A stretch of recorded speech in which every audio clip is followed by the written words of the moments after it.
Welcome back to another episode of Diecast Resurrection. How many of you guys remember slam shifters? Slam shifters, tough, hot, die-cast collectible cars you don't push around.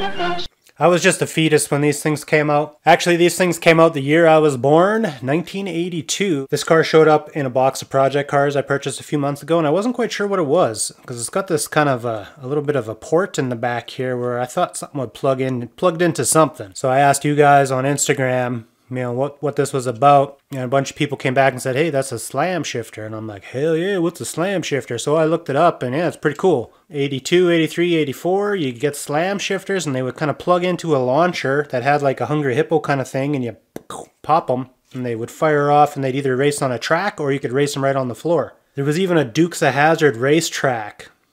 So this is my first slam shifter, the first time I've seen one, and it's pretty cool. We're going to do a little bit of a restoration on this one. This car here is a Firebird.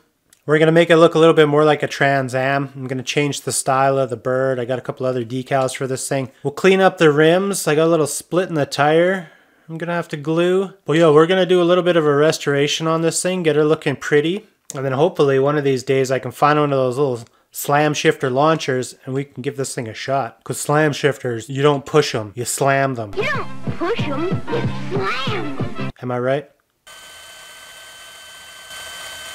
One of these days, this will go right through my hand. What a convenient way to remove these axles. Check it out.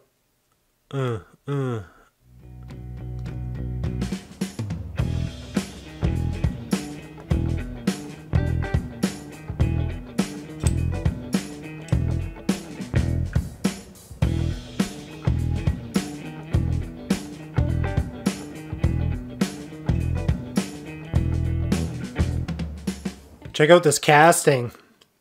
Pretty meaty front end. Hell yeah. Got some, looks like it's got some side pipes. You couldn't even tell that were there. This thing's pretty sweet. Pretty clean casting. It's almost like that Pro Stalker we did, that AMX. It's got the same kind of skirt. I think we'll lay down a little bit of silver sealer on this thing. I'm going to paint her black and clear coat, and then we'll come back.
These are my bird decals for the hood. But before we do that, we got to lay down some gold. So I have some stencils here.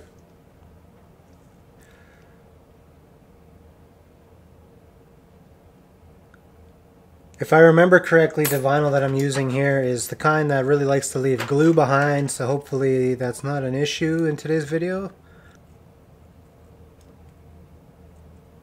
So I'm going to use this stuff, 4105 gold plating. And you can use this straight out of the bottle right into the airbrush, and it's pretty legit stuff. So let's go spray this bird and hopefully it comes out nice and clean. And hopefully this vinyl comes off nicely. I don't know, I've been having problems with that stuff lately, but I gotta use up some of these old products before I go spending more money. So let's go to the spray booth and we'll give this a shot.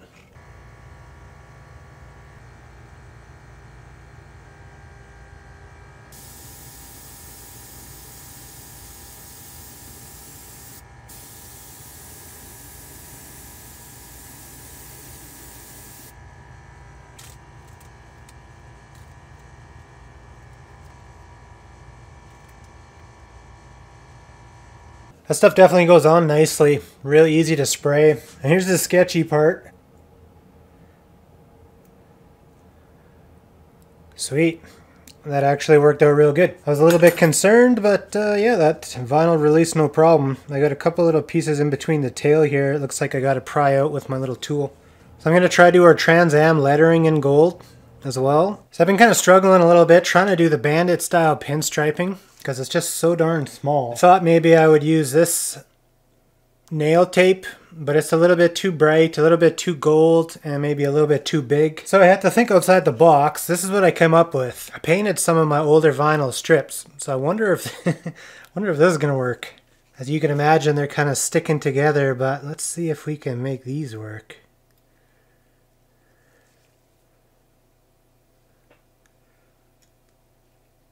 Might be onto something here.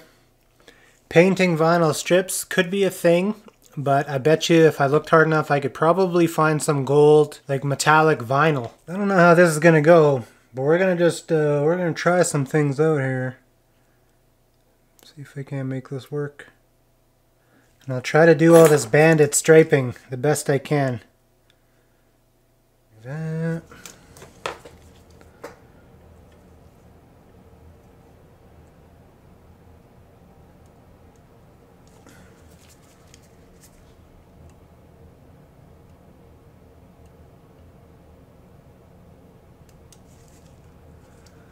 Just to give you an update, I got most of the bandit style pinstriping done. It's looking pretty good. It's crazy that this is working. It's working really well, actually. You can see I'm down here on the lower front spoiler. I've just started to kind of make this curve. Hopefully we can get this thing clear coated soon. I want to see that decal on there with all the trim. Oh, it's going to look so good all together. Hell yeah. Can use a little bit of micro set as always. I'll probably just put a ton on, hopefully. Put on lots. Hopefully I can move the decal around a little bit.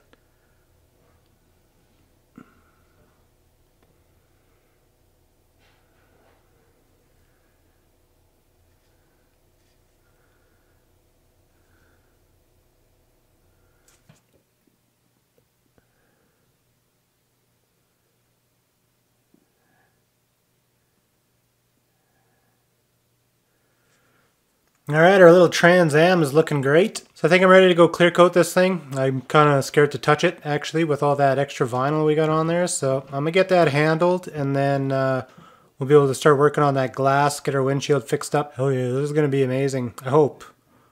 I hope.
Got a little bit of 2000 grit here.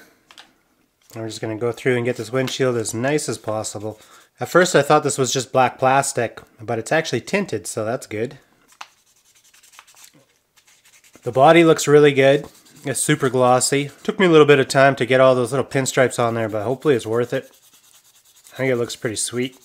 There's been so many times on my paint jobs when I wanted to do like a pinstripe between, you know, multiple colors, and it's just too difficult to paint such a fine line with tape.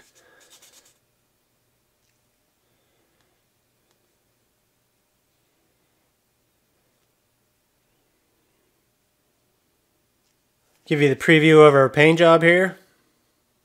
And she turned out pretty sweet looking. Almost looks like a piece of jewelry, like it's got a bunch of inlaid gold wire is kind of what it looks like, doesn't it? I had a little bit of an oopsie though.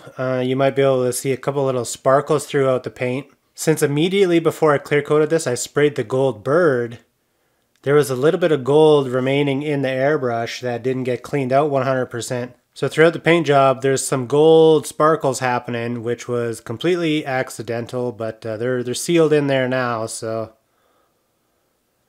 couldn't really tell the extent of the gold sparkles until it got clear coated, and it became very obvious. But I don't know, she's still looking pretty darn good, I think. Look at the front. Click, click, click, click, click. I've been carefully going through, touching up these wheels. You can see this one's got a lot of curb rash.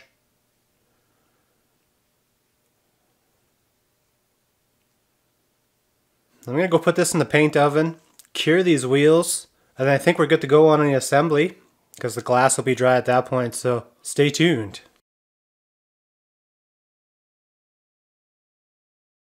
Well, here's our Trans Am. It's a little bit hard to film, you know, this car, it's so dark, it just kind of absorbs all the light. So I'm going to have to do this a little bit differently than we normally do. If I record it on top of the mirror, it completely disappears pretty much. So right now, this is the best possible angle that I could come up with right now. She turned out pretty good. I love projects where I learn something new, and I definitely learned something new figuring out that I was able to paint my vinyl strips. That's going to be so useful in the future. Let me grab a hold of this thing. Help it out. She's a beautiful glossy beast. I don't know what else to tell you guys. She turned out pretty sweet. I like the bird. Looks like it's done in real gold. That's a pretty cool project. Anyways, folks, that is it for me today. I'll be back soon with something new. Make sure you leave a like to support the channel. Say hello in the comments, and I will see you guys in the next one. Bye now. Slam shifters and slam shifters with launchers, each sold separately.